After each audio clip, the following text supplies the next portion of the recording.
भगवान जब इस धराधाम को छोड़कर जा रहे थे, श्री उद्धव जी ने भगवान के पास आकर प्रश्न किया, हे प्रभु, आप जब हमें छोड़कर चले जाओगे, इस धराधाम पर धर्म की स्थापना करनी होगी, तो हम उस धर्म को कहां ढूंढेंगे? श्री उद्धव जी को सुंदर ज्ञानोपदेश देते हुए श्री भगवान द्वारिकाधीश ने अपने शरीर से एक दिव्य तेज प्रकट किया और भागवत जी में आरोपित किया है। सूत जी कहते हैं, कृष्णे स्वधामोपगते धर्म ज्ञानादिभिः सह कलौ नष्ट दशामेश पुराणार को अधनोदितः।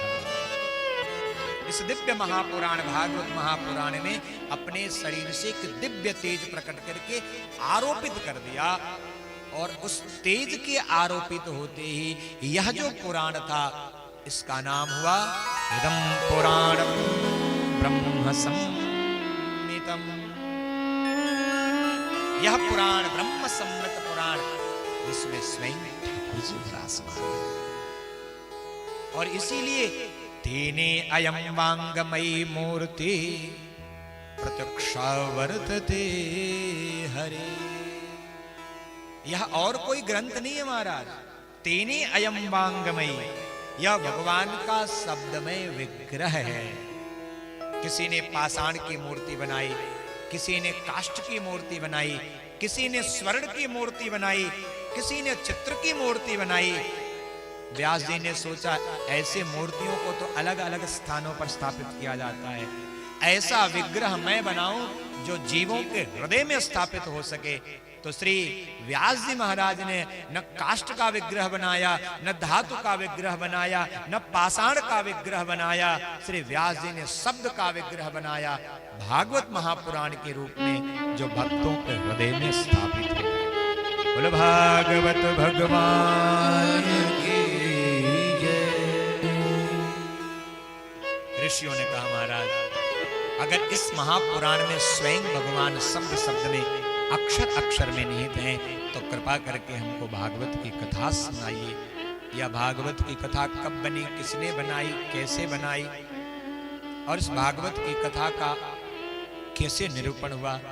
तब श्री सूत जी महाराज ने विस्तार से कहा, वर्तमान चतुर्युगी में तीसरा युग द्वापर जब बीत रहा था, तो श्री पराशर जी के यहाँ कृष्ण द्वैपायन वेद व्यास जी महाराज का जन्म हुआ, और इन्हीं वेद व्यास जी के द्वारा एक वेद था केवल ऋग्वेद, उसको 4 भागों में बांटकर ऋग यजुः साम अथर्व के रूप में परिवर्तित किया गया। 5वें वेद के रूप में इतिहास पुराण की रचना हुई। अलग अलग ऋषियों में इन वेदों के व्यवस्था को बनाया। पुराणों के अधिष्ठात्री हमारे पिता श्री रोमहर्षण जी को बनाया। लेकिन श्री व्यास जी के हृदय में संतोष नहीं हुआ। 17 पुराणों की रचना करने के बाद एक दिन सरस्वती नदी के किनारे पर बैठकर आत्मचिंतन कर रहे थे, समाधिष्ठ होकर ध्यान लगाकर सोच रहे थे। अचानक आने वाले कलयुग के लोगों का दुख देखा समाधि में। मैंने कलयुग के मनुष्यों के उद्धार के लिए तो कोई कार्य ही नहीं किया। इस जीवन में जो कुछ भी मैंने किया, कलिकाल के मनुष्यों के दुख को दूर करने का कोई साधन नहीं दिया। और इस संसार में अगर कलिकाल के मनुष्यों के दुख का परिमार्जन नहीं कर पाया, तो फिर मैंने क्या किया? मन में दुख हुआ, क्षोभ हुआ, नेत्र सजल हुआ, और ठीक उसी समय श्री नारद जी का आगमन हुआ।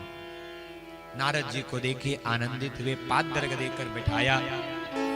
नारद जी ने प्रश्न किया, हे व्यास जी, आप जैसा तेजस्वी व्यक्ति आज उदास है, आंखों में अश्रु लेकर। व्यास जी कहते हैं, क्या करें? 4 वेद, 6 शास्त्र, 17 पुराण लिखने वाला यह व्यास आज चिंतित है, दुखी है। क्यों दुखी हो महाराज? हे नारद जी, आप तो सब कुछ जानते हो, फिर भी हमसे प्रश्न कर रहे हो। ऐसा लगता है जीवन में कुछ अधूरा रह गया है। कुछ किया नहीं महाराज। नारद जी भाप गए।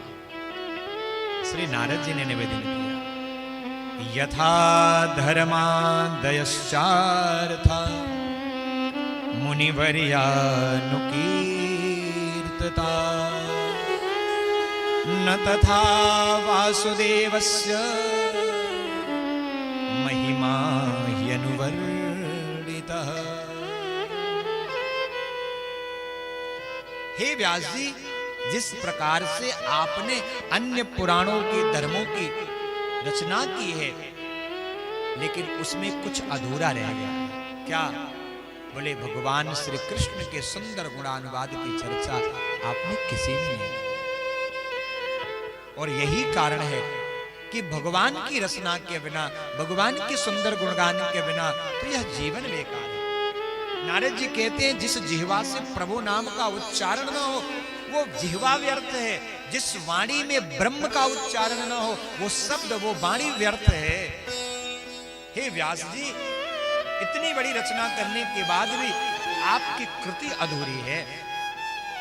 इसलिए हमारी बात सुनो और कृपा करो, एक ऐसी रचना करो जिसमें भगवान श्री श्याम सुंदर का सुंदर गुणानुवाद हो।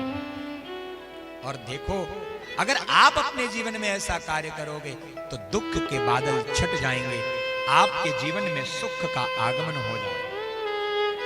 इस संसार का नाम है दुखालय। क्या नाम है पाठक जी?